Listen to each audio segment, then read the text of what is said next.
levaient, et quand elles atteignaient la terre,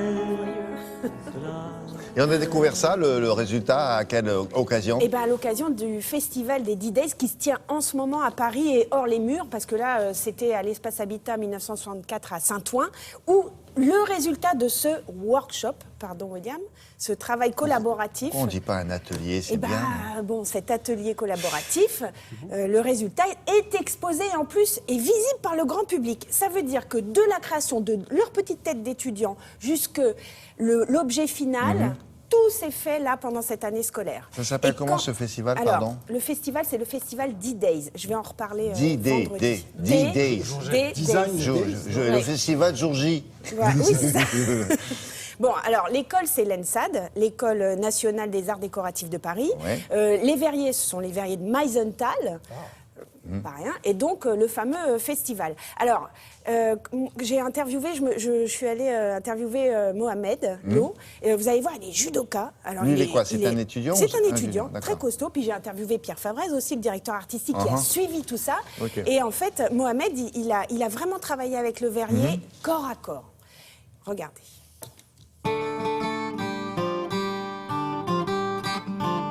Le but de ce projet était de créer des pièces industrielles par le biais du verre et de la manufacture de Meisenthal. Mon rôle a été de guider les élèves. Ils se sont frottés aux artisans, qui sont des professionnels, et ils se sont rendus compte des difficultés et parfois des échecs qu'ils pouvaient rencontrer dans une prochaine vie. Sauf qu'aujourd'hui, ils sont à l'école, et donc ils ont le droit de rater. Et c'est ça qui m'intéressait, qu'ils découvrent aussi. La première chose qui est frappante, c'est le fait d'être en contact avec l'artisan. Concrètement, c'est une chance incroyable, le fait de pouvoir parler avec lui, comprendre son métier, comprendre ce qu'il fait, comment il le fait, ce qu'il aime, ce qu'il n'aime pas. Il y avait un vrai dialogue, donc résultat, en fait, les pièces, on ne peut pas dire que c'est le designer qui a tout fait.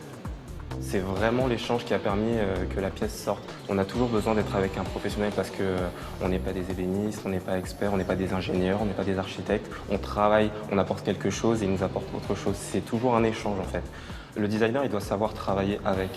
La pièce ne peut que naître de cette association et de ce mariage entre un artisan et un designer. Et c'est très important pour un étudiant, pour un futur designer qui commence à comprendre ces relations qu'ils devront avoir dans le futur.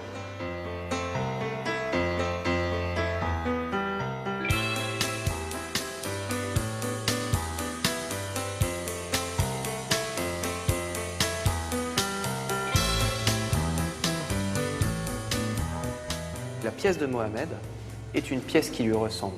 C'est un des étudiants qui a travaillé le plus en interaction physique avec l'artisan, avec le verrier, où le verrier sortait la pièce du four, et Mohamed venait appliquer une force sur le verre en fusion. Je me suis dit que j'allais essayer de mettre ma personnalité et de mettre quelque chose que j'aimais beaucoup, donc mon sport, parce que je pratique en dehors des arts décoratifs de Paris, le judo. Et dans ce sport-là, en fait, on retrouve plusieurs actions. Donc, on a tourné, poussé et tiré. Et parmi toutes ces actions, j'ai choisi l'action de pousser. Je l'ai retranscrite par un outil que j'ai créé, qui symbolise justement cette action. Et grâce à cet outil, j'ai pu réaliser mes pièces en fait.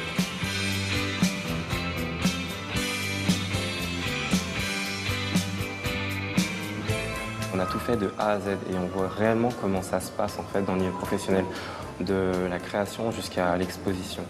Et je pense qu'il n'y a pas de meilleur exercice en fait pour un étudiant. C'est une récompense, c'est vraiment une récompense. Un travail accompli.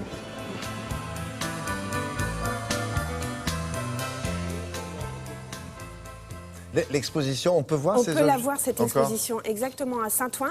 Allez-y, parce que franchement, ça vaut le coup. Et puis, allez vous balader aussi dans tout le festival D-Days qui a commencé lundi et qui se termine dimanche soir. Il est où le... Paris, hors les murs, c'est dans tout Paris. Vous avez d'ailleurs des petits drapeaux qui vous indiquent les showrooms ou les musées ou les écoles qui sont ouvertes et dédiées à ce festival.